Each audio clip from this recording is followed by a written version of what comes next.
Thank you, Mr. Speaker. Members, there's one thing that's come out of the debate today that everybody, I think, here understands, and that is whether or not this bill denies or abridges the right to vote on account of race or color.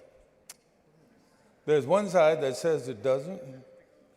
There's the other side that says it does. And so what this amendment does is simply add some accountability to this measure by simply stating that until a federal district court issues an order determining the changes one way or the other, this law will not take effect until that happens. And so if you agree that it abridges the right to vote on the basis of race or color, you ought to be for this amendment. If you're against that, if you think it doesn't do that, you really ought to be for this amendment. Texas has been in redistricting court fights over every decade since the 1970s. On numerous occasions, Texas has been found to have passed unconstitutional and intentionally discriminatory maps. As each and every one of you know, the maps we just passed in 2021 is still being litigated for potentially discriminating against Black and Latino voters. We might as well let the courts take a preemptive look at these maps to ensure that we don't waste any more time than we already have.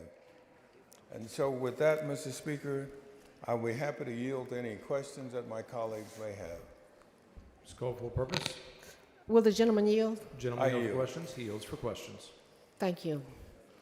Representative Dutton, one of the criteria that we look at to determine whether a map preserves or protects communities of interest, I want to explore the map on this criteria. Can you explain to us what the residents in East Austin have in common with the residents in Port Aransas? Well, again, what I say is one thing. What I think Chairman Hunter would say is something else. It's just the opposite. And so what this amendment says is that, wait a minute, we're going to make sure that we get this right by letting the federal court decide what the answers to your questions and the questions that many people have here.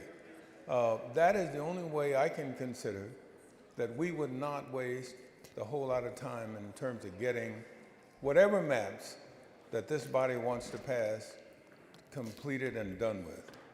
And it ought not to be a process that ends and begins here, but it ought to be looked at by the federal courts. Okay. Can you explain how representatives of communities and interests in perhaps North Austin have in common with the residents in East Texas? Well, again, my argument would be one side, and I think Chairman Hunter's would be another. And so we're not going to resolve that in here, except that typically the majority, 76 votes, means that this thing can pass. And I suspect that's going to happen today. But I do not think that's the last stage in this process. And so what I'm suggesting by this amendment is that we make sure that we have got it right by ensuring that the accountability provided by a federal court overlook is in place when we pass this map. And so that's what this amendment does. It says that we're going to put the federal courts in this. We're going to actively put the federal courts in it because we can passively do that already. Because I'm sure somebody will go and pass or at least file an objection to it. But this body ought to recognize that there is a difference of opinion in terms of answering your question and the questions of many people here about whether or not the rights of Black and Latino voters are abridged by this map. And we're not going to decide that here. This map may get voted out, but that's not a decision about whether this map is or isn't. And I think we ought to put the federal courts in it to make sure that we get it right. Well, we know that Austin is the capital of Texas and it is a booming city. East Texas has a dearth of hospital access. Are you aware about that, that is the case in Austin? That it's not the case in Austin? Yes. Also, East Texas has different economic drivers than Austin. Does it not? I believe that's the case, yes.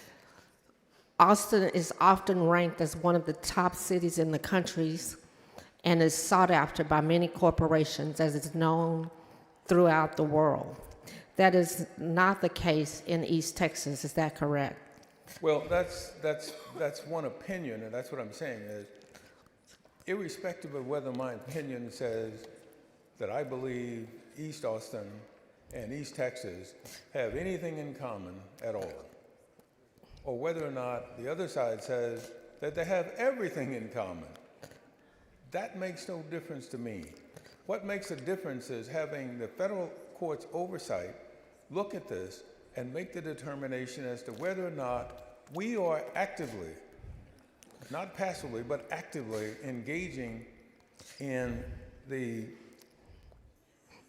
abridging of the rights of Black and Latino voters. I agree with you, Mr. Dutton. Now, one last question on this. I believe that Austin and East Texas are not communities of interest, so don't you believe that East Texas should have appropriate representation in D.C.?